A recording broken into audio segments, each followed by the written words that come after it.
नमस्कार, मैं हूं आपके साथ योगिता वाजपेयी। खबर चुनावी में आपका स्वागत है। बुलेटिन की शुरुआत करेंगे आज के 4 बड़े चुनावी आयोजन के साथ। महाराष्ट्र, झारखंड के साथ ही दिल्ली में अगले साल होने वाले चुनाव के लिए राजनीतिक दलों की क्या है रणनीति, ये आपको बताएंगे। प्रधानमंत्री नरेंद्र मोदी आज महाराष्ट्र के धुले और नासिक में चुनाव प्रचार करेंगे। पीएम मोदी 8 नवंबर से 14 नवंबर के बीच 12 चुनावी रैलियों को संबोधित आज करने वाले।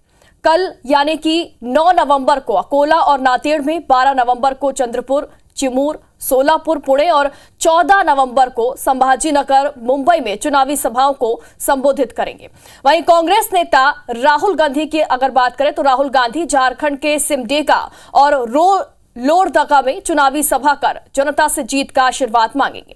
वहीं मध्य प्रदेश के मुख्यमंत्री सीएम डॉक्टर मोहन यादव झारखंड के लातेहार, पांकी और चतरा विधानसभा में चुनावी जनसभा को संबोधित करेंगे।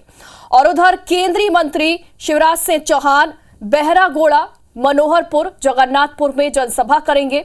और उधर दिल्ली में आज कांग्रेस न्याय यात्रा की शुरुआत होने जा रही है। यह यात्रा 1 महीने तक चलेगी। महात्मा गांधी के समाधि स्थल राजघाट से राहुल गांधी और सोनिया गांधी का जो है वो यात्रा का आगाज करेंगे। कांग्रेस के राष्ट्रीय अध्यक्ष मल्लिकार्जुन खड़गे भी इस दौरान इस यात्रा में शामिल होंगे।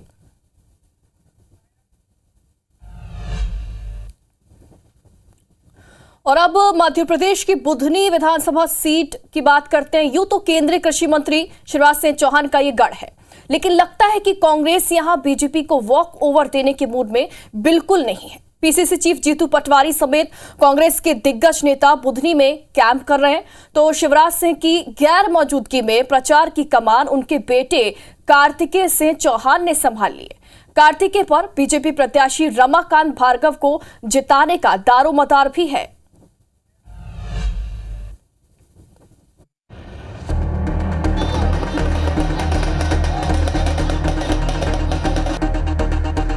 बुधनी विधानसभा सीट पर बीजेपी के रमाकांत भार्गव और कांग्रेस के राजकुमार पटेल के बीच मुकाबला है, जो गुजरते वक्त के साथ दिलचस्प होता जा रहा है। दोनों पार्टियों ने प्रचार में पूरी ताकत झोंक दी है और दिग्गजों ने मोर्चा भी संभाल लिया है। बीजेपी जहां अपना गढ़ होने के चलते जीत की उम्मीद जता रही है, तो कांग्रेस इस बार शिवराज का किला ढहाने के लिए पूरा जोर लगा रही है। कांग्रेस का सबसे ज्यादा फोकस बूथ मैनेजमेंट पर है।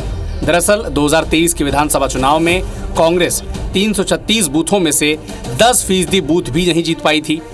उसे केवल 16 बूथों पर कामयाबी मिली थी, जबकि 2018 विधानसभा चुनाव में कांग्रेस ने 48 बूथ जीत लिए थे।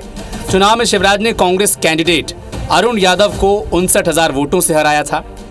हालांकि अब पीसीसी चीफ जीतू पटवारी का दावा है कि इस बार विजयपुर और बुधनी दोनों जगह बड़ा उलटफेर होने वाला है। जहाँ तक दोनों चुनावों के सवाल है, 500% विजयपुर, 50,000 से ज्यादा कांग्रेस पार्टी जीतेगी और बुधनी में भी टक्कर है, कुछ भी अप्रत्याशित परिणाम होंगे। बुधनी सीट शिवराज सिंह चौहान का गढ़ होने के नाते हमेशा से हाई प्रोफाइल रही है। पिछले चुनावों में कांग्रेस प्रत्याशी को शिवराज सिंह चौहान ने 1,51,000 वोटों के बड़े अंतर से हराया था। झारखंड चुनाव की व्यस्तता के बीच शिवराज का दावा है कि बुधनी में फिर से कमल खिलेगा। और अब इस क्षेत्र से भाई रमाकांत भार्गव चुनाव लड़ रहे हैं। हम झारखंड में भी जीतेंगे और हम बुधनी में भी शानदार विजय प्राप्त करेंगे। जनता का प्यार और आशीर्वाद भरपूर। जाहिर है बुधनी उपचुनाव केंद्रीय कृषि मंत्री शिवराज सिंह चौहान के लिए एक प्रतिष्ठा का प्रश्न बन चुका है। ऐसे में झारखंड में शिवराज की व्यस्तता का कितना फायदा कांग्रेस उठा पाएगी, ये देखना बड़ा दिलचस्प होगा। पिछले चुनाव के नतीजों को देखने के बाद बुधनी चुनाव जीतना फिलहाल कांग्रेस के लिए मुश्किल नज़र आ रहा है। बावजूद इसके कांग्रेस के दावे 7वें आसमान पर हैं। पिछले चुनाव में 16 बूथ जीतने वाले कांग्रेस को उम्मीद है कि इस बार बुधनी में बड़ा उलटफेर होगा। कैमरामैन संजय शुक्ला के साथ नवीन सिंह, IBC 24, भोपाल। तो इधर छत्तीसगढ़ कांग्रेस के प्रभारी सचिन पायलट मध्य प्रदेश में भी सक्रिय हैं। एक तरफ विजयपुर सीट पर होने जा रहे उपचुनाव में धुआंधार प्रचार कर रहे हैं, तो वहीं राजधानी भोपाल में बीजेपी पर जमकर निशाना भी साध रहे हैं। सबसे पहले बात सचिन पायलट की सभा की। सचिन पायलट ने कांग्रेस प्रत्याशी मुकेश मल्होत्रा के समर्थन में गोरस गांव में सभा की। सचिन पायलट ने जहां कांग्रेस सांसद राहुल गांधी की जमकर तारीफ की, तो वहीं बीजेपी को लोकसभा चुनाव में मिली सीमित सफलता पर तंज भी कसा।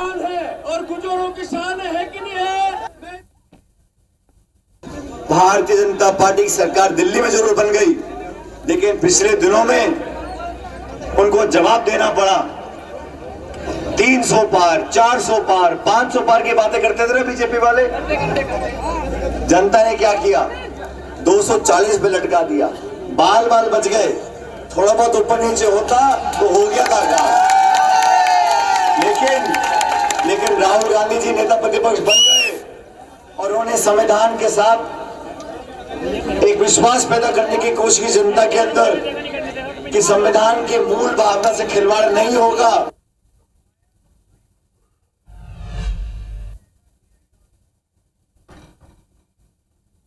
मुझे बड़ा अफसोस होता है जब बड़े जिम्मेदार पदों पर बैठे लोग हल्की भाषा का प्रयोग करते हैं। उत्तर प्रदेश के मुख्यमंत्री वो बोलते हैं पटेंगे तो कटेंगे, और मैंने कल कहा हम सब कांग्रेसी सकारात्मक नारा देना चाहते हैं। हम कहते हैं पढ़ेंगे तो बढ़ेंगे।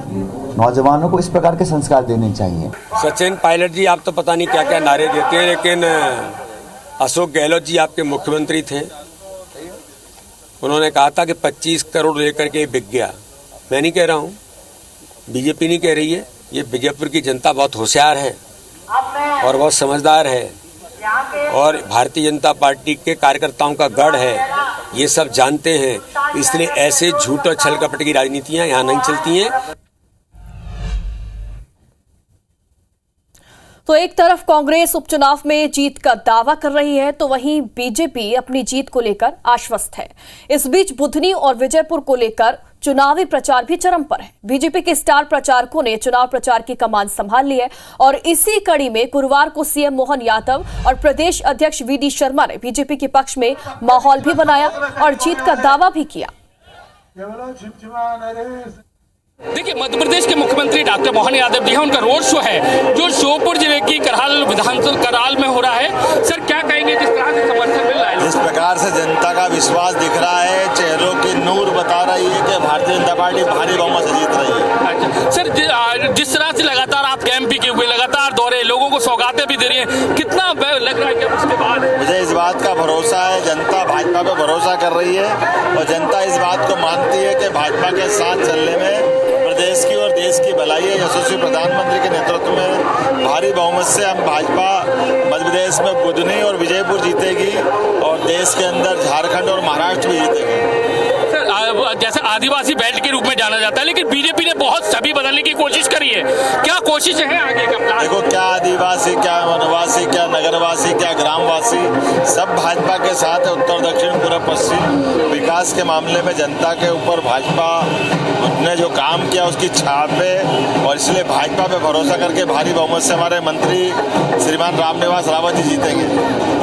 सर, कांग्रेस के बड़े नेता हैं, कांग्रेस अभी भी कहती है कि लगातार जो नेता है कहीं ना कहीं अभी पिछड़ापन के लिए जाना जाता है इलाका ही। कांग्रेस ने 55 साल तक क्षेत्र का नुकसान किया है। 20 साल में मध्य प्रदेश कहां से कहां चला गया और आने वाले 5 साल में मध्य प्रदेश एकदम जेट की गति से आगे बढ़ेगा। मेरी अपनी ओर से क्षेत्र की जनता को आश्वासन देता हूं, यशस्वी प्रधानमंत्री के नेतृत्व में मध्य प्रदेश डबल इंजन की गति से आगे बढ़ेगा। तो सीएम डॉक्टर मोहन यादव को तो आपने सुना, लेकिन बीजेपी अध्यक्ष वीडी शर्मा ने भी विजयपुर सीट पर जीत का दावा किया। उन्होंने IBC 24 से खास बातचीत में कहा कि विजयपुर में सभी वर्ग का समर्थन मिल रहा है, जनता का समर्थन विकास के मुद्दे पर है।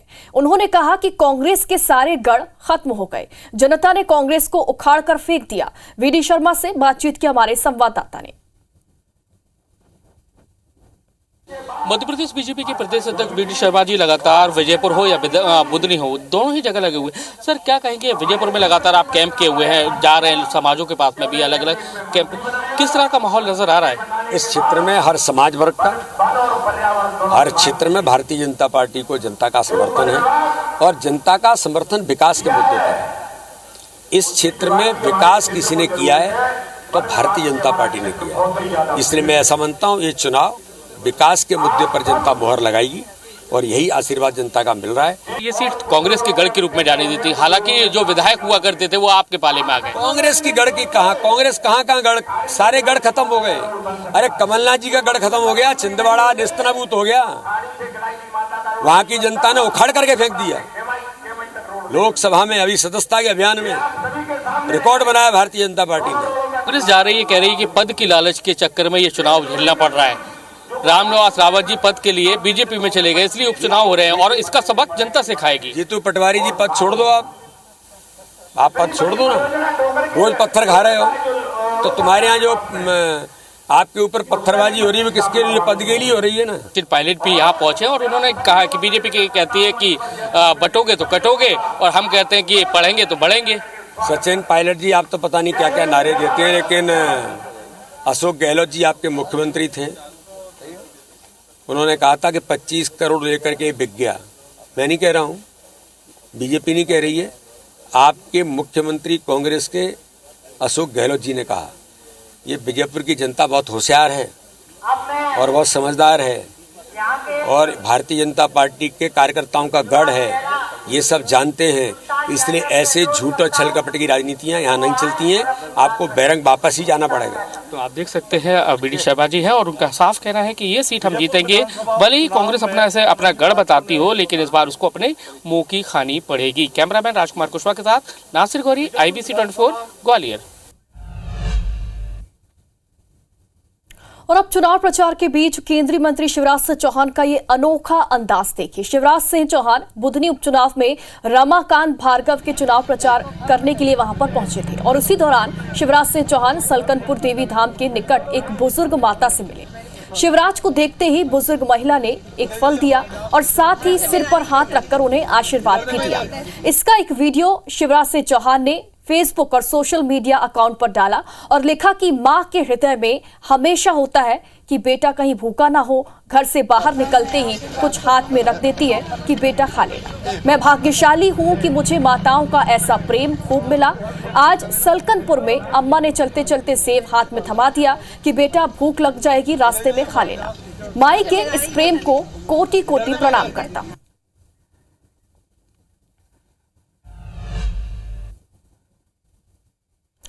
तो मध्य प्रदेश के पूर्व मुख्यमंत्री कैलाश जोशी के बेटे और पूर्व मंत्री दीपक जोशी ने फिर से बीजेपी का दामन थाम लिया। उन्होंने बुधनी विधानसभा उपचुनाव के दौरान नांदनेर में आयोजित एक कार्यक्रम में बीजेपी की सदस्यता ली। इस दौरान केंद्रीय मंत्री शिवराज सिंह चौहान भी मौजूद थे। दरअसल दीपक जोशी ने पिछले विधानसभा चुनाव के दौरान देवास की हाट पिपलिया सीट से टिकट वो मांग रहे थे, लेकिन बीजेपी ने कांग्रेस छोड़कर भाजपा में आए मनोज को दावेदार घोषित किया था, जिससे नाराज होकर दीपक जोशी ने पार्टी छोड़ दी और कांग्रेस पार्टी ज्वाइन कर ली। कांग्रेस ने उन्हें खातेगांव से टिकट दिया, लेकिन वो 12,542 वोटों से चुनाव हार गए थे। और इधर बीजेपी की सदस्यता लेने के बाद दीपक जोशी का कहना है कि आज छठ के पावन पर्व पर घर वापसी हुई है, कांग्रेस में जाना मेरी गलती थी।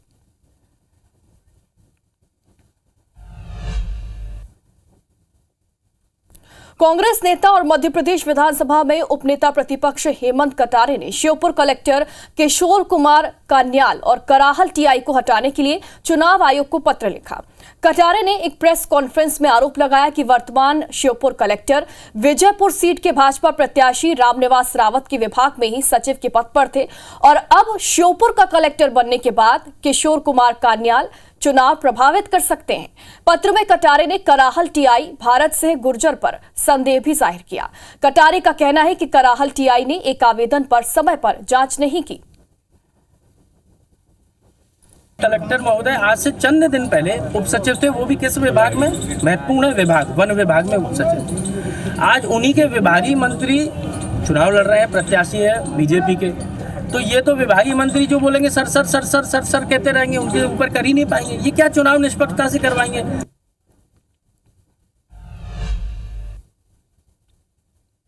और अब बात करेंगे रायपुर दक्षिण उपचुनाव की। उपचुनाव के पहले बीजेपी और कांग्रेस की चिंता बढ़ गई। वजह है भाटा गांव में मतदाताओं की नाराजगी।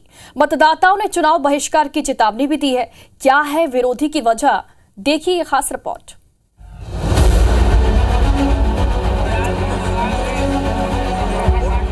भारतीय जनता पार्टी के प्रत्याशी सुनील सोनी और कांग्रेस के प्रत्याशी आकाश शर्मा का यह विरोध रायपुर दक्षिण विधानसभा में आने वाले भाटा गांव का है। यहां के लोग कांग्रेस और भाजपा से इस बात को लेकर नाराज हैं कि उन्होंने अपने अपने कार्यकाल में गांव वालों द्वारा दान की गई 65 एकड़ चारागाह की जमीन को कब्जे से मुक्त करने के संबंध में कोई एक्शन नहीं लिया। यही वजह है कि जब दोनों प्रत्याशी चुनाव प्रचार और जनसंपर्क के लिए भाटा गांव पहुंचे तो बस्ती वालों ने न सिर्फ खुलकर विरोध किया बल्कि धमकी भी दी कि अगर मतदान से पहले इस संबंध में कोई एक्शन नहीं लिया गया तो वो मतदान का बहिष्कार करेंगे। ये 2008 से लगभग चल रहा है। चारागाह की जमीन है, उसे हमारे यहाँ के 4 लोग के नाम में था, प्रमुख लोग के, उसके उत्तराधिकारी वारिस लोगों से नाम में चढ़वा लिए थे। हर मंत्री के बंगले में जा चुके हैं और सबके पास हम लोग लिखित में सब परिचित ये है कि मतलब ये गांव की ज़मीन है, 173 किसानों की ज़मीन है। कांग्रेस के दोस्त है कि वो भी कुछ सुनवाई नहीं कर रहे, उसको भी आवेदन गया है।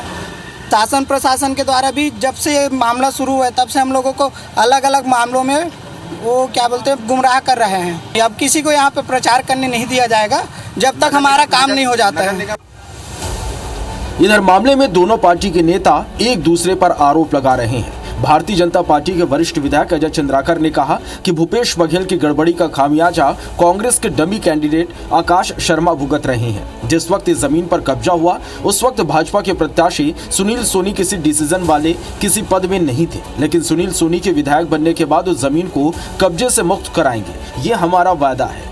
इधर कांग्रेस के वरिष्ठ नेता प्रमोद दुबे ने कहा कि यहाँ की लोगों की नाराजगी भाजपा से है, क्योंकि हर मंत्री विधायक सांसद के पास गुहार लगाने के बावजूद भी उन्होंने चारागाह की जमीन पर कब्जा करने वालों के खिलाफ कोई एक्शन नहीं लिया।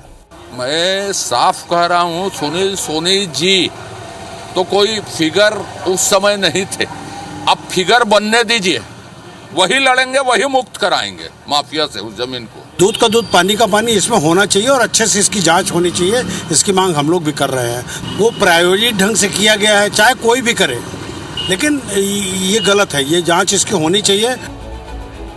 विरोध के बाद दोनों ही पार्टी के वरिष्ठ नेता भाटा गांव के लोगों को सेट करने में लगे हैं। अब देखना ये होगा कि मतदाता किस पर नाराजगी उतारते हैं और किस पर भरोसा करते हैं।